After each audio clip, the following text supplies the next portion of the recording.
Ma arvan, et enne kui me hakkame meenutama seltsi meie tublide liikmete poolt, kõige kenam oleks ikkagi alustada seltsi auesimehe, seltsi asutajaliikme Arnold Rüütli tervitustega ja pöördumisega kõigi meie poole.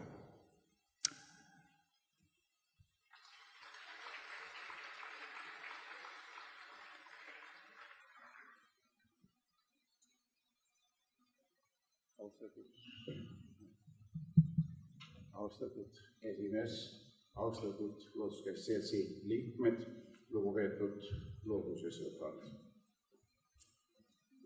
Oleme seda imelist maanurka, mida me Eestimaana tunnema, asustanud juba aastatuhandeid. Kui lehitseme Mattias Johan Eeseni suvest ilmunud raamatut Eestlaste sugu, mis ilmus meie esimese iseseisvusaja kodikul, siis saame teada, et juba Kristuse sündimise ajal oleme siinse maa peremehed olnud. Ei ole andmeid selle kohta, et eestlast kunagi kaugemalt lõuna pool Liivimaal asudes oleks Eestimaale tulnud. Üldine rahva lugemine 1897. aastal tõi välja, et siin meie Eestimaal elas 412 716 eestlast. Kui aga kõik eestlasi nii kodumaal kui ka Vene riigis kokku arvati, tegi see 1 250 000 hinge. Meile kõigile kallist Eestimaad oleme ikka hoidnud. Öeldakse, et maailm kuulub sellele, kes temast rõõmu tunneb. Hiinlased kinnitavad, et igal asjal on oma 3 külge. See, mida sina näed, see, mida mina näen ja see, mida me kumbki ei näe. Ma arvan, et see tõdemus iseloomustab päris hästi meie loodushoiu ja keskkonnakaitset üldisemalt. Heites veel kord pilgu mineviku poole, leiame ürikutest andmeid selle kohta, et meie looduskaitse ulatub aega, kui hakati piirama jahindust, kalapüüki ja metsaraiet. Aastal 1297 keelas Taani kuningas Erik VI puude langetamise Naissaarel, Aegnal ja Paljassaarel, välja arvatud Revali kindluse ja elanike kodude kütmiseks vajalikud puud. Kas see otsus oli seotud just looduskaitsega või hoopis kahuritule suunamise või muude eesmärkidega, selgitavad, loodame välja, ajaloolased. Alates 1664. aastast hakkas nii Eestimaal kehtima Rootsi metsaseadus, mis muu hulgas keelas tammede, metsaõunapuude, pihlakate ja toomingate maharaiumise. Selles otsuses on tunda juba hoolitsust ka meie linnuriigi eest. Keskkond, kus me elame, on teatavasti keskkonnategurite kogum. Kõik elusolendid siin maamunal vajavad oma eksisteerimist võimaldavat elukeskkonda, mida me ka nõnda nimetatud ökonišiks nimetame. See võib muidugi ajateljel muutuda, nagu ka meie Eestimaale omane 4 aastaaja vaheldumine. Emake loodus on meie eestimaalaste vastu väga armuline olnud. Üles haritavat põllumaad elaniku kohta on meil Euroopa Liidus kõige rohkem. Meil on rikkalikult loodusvarasid, sealhulgas puhast joogivett, mille puudus iga aastaga maailmas kasvab. Oleme viimase veerandsajandi jooksul väga palju panustanud meie looduskeskkonna parandamisse. Selle vajaduse pärandas meile Nõukogude Liidu aegne röövmajandus. Meie nooremad kolleegid ei mäleta ega kujuta ette, kuhu poole liikus Eestimaa looduskeskkond 20. sajandi teisel poolel. Maavarade armutu ekspluateerimine, suurtööstuse intensiivareng, sõjaliste tugipunktide rajamine ja nii edasi ja nii edasi.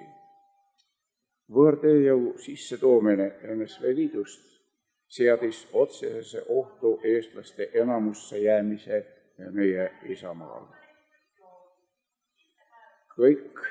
Kõike seda väga valusalt tunnetades ja murest meie rahva püsimajäämise pärast meie igipõlisel asualal alustasime NSV Liidu uutmise ja perestroika poliitikat ära kasutades protsessiga, mis lõppkokkuvõttes viisid meie iseseisvumiseni. Väita, et see protsess oli kerge ja kandikul meile ette toodud, on äärmiselt pahatahtlik. Ma arvan, et meie vabaks saamine koos suure tuumariigi kokkuvarisemisega seisnes suures osas selles, et suutsime kõiki rahvusvahelisi akte, millel oli NSV Liidu allkiri, väga oskuslikult ära kasutada Eestile suveräänsuse taotlemisel. Võime kindlalt väita, et selles protsessis meie tippjuristide poolt tehtud ei ole võimalik üle hinnata. Ega muidu tänane Venemaa oma territooriumi laiendamise ihas pole juhuslikult läinud rahvusvaheliste õigusnormide räige eiramise teele. Tulles nüüd eelmise sajandi 60.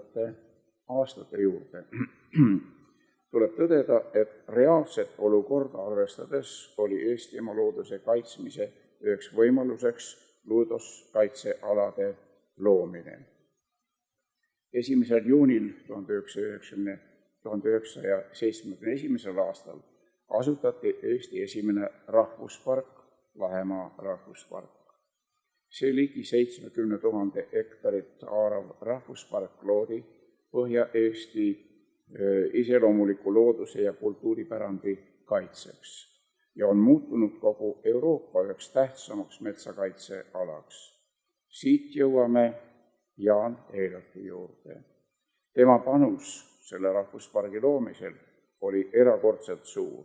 Juba 1958. aastal osales Jaan Eilart Tartu üliõpilaste looduskaitse ringi asutamisel. Selle ringi liikmete hulgast on võrsunud väga hinnatud looduskaitsespetsialiste nii meile kui ka välismaale.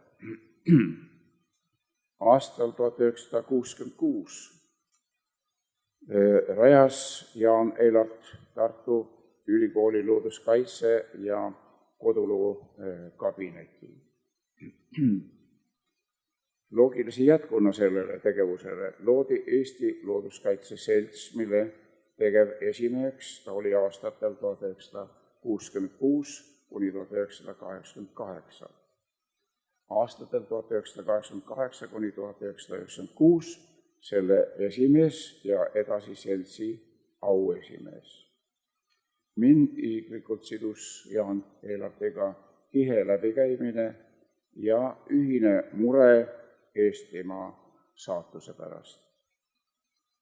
Kallid kuulajad, peatuksin veel ühel väga suurel ja loodusele erakordselt tähtsal ettevõtmisel. Peale taas iseseisvumist jättis lahkunud NSV Liidu armee meile utiliseerimata raketikütuseid, saastatud pinnast, laastatud metsa, saastatud veekogusid ja nii edasi ja nii edasi.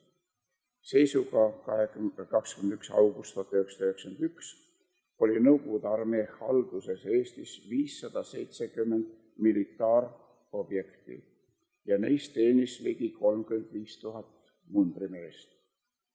On ka teisi andmeid ja teiste aastate kohta, mille kohaselt näiteks aastal 1980 oli Eestis 122 480 okupatsiooniväelast.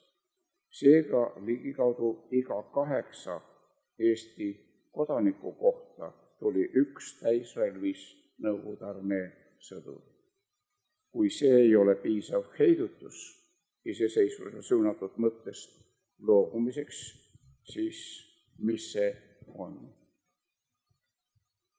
Meie looduskaitsjad koos mitut liiki ettevõtjatega ja kaasates teadusasutusi suutsid olukorra kontrolli alla võtta, aga see töö väärib kahtlemata erilist tunnustamist.